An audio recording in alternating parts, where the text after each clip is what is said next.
ଗୀତ ସଂହିତା 6। ସଂକଟ ସମୟରେ ସହାୟତା ପାଇଁ ପ୍ରାର୍ଥନା। 1ରୁ 10 ପର୍ଯ୍ୟନ୍ତ ଆମେ ପାଠ କରିବା।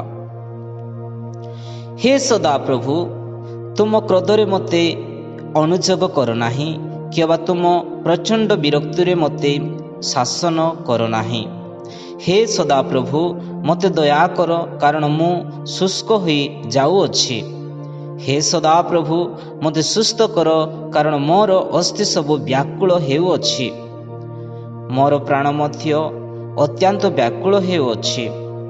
ପୁଣି ତୁମ୍ଭେ ହେ ସଦାପ୍ରଭୁ, ଆଉ କେତେ କାଳ?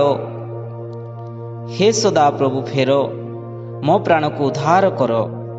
ଆପଣା ସ୍ନେହପୂର୍ଣ୍ଣ କରୁଣା ସକାଶୁ ମୋତେ ପରିତ୍ରାଣ କର, କାରଣ ମରଣାବସ୍ଥାରେ ତୁମ ବିଷୟକ ଯେକୌଣସି ସ୍ମରଣ ନଥାଏ।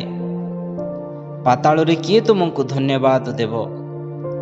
ମୁଁ ଆପଣା କାତରୋକ୍ତିରେ କ୍ଳାନ୍ତ ହୋଇଅଛି। ପ୍ରତି ରାତ୍ରି ମୁଁ ଆପଣା ଶଯ୍ୟା ବସାଏ, ମୁଁ ଲତ କରି ଆପଣା ବିଞ୍ଚଣା ତିନ୍ତାଏ। ଦୁଃଖ ସକାଶୁ ମୋର ଚକ୍ଷୁ କ୍ଷୀଣ ହୋଇଯାଏ, ମୋର ସକଳ ବିବେକଙ୍କ ସକାଶୁ ତାହା ଚୀର୍ଣ୍ଣ ହୋଇଯାଏ।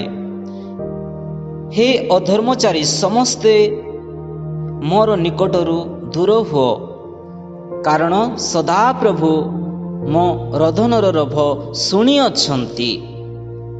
ସଦାପ୍ରଭୁ ମୋର ନିବେଦନ ଶୁଣିଅଛନ୍ତି। ସଦାପ୍ରଭୁ ମୋର ପ୍ରାର୍ଥନା ଗ୍ରହଣ କରିବେ। ମୋର ଶତ୍ରୁ ସମସ୍ତେ ଲଜ୍ଜିତ ଓ ଅତ୍ୟନ୍ତ ବ୍ୟାକୁଳ ହେବେ। ସେମାନେ ଫେରିଯିବେ, ସେମାନେ ହଠାତ୍ ଲଜ୍ଜିତ ହେବେ। ଏ ଗୀତ ସଂହିତା ପ୍ରତି ପ୍ରଭୁ ଆଶୀର୍ବାଦ ଅନୁଗ୍ରହ ଦାନ କରନ୍ତୁ। ଗଡ୍ ବ୍ଲେସ୍ ୟୁ।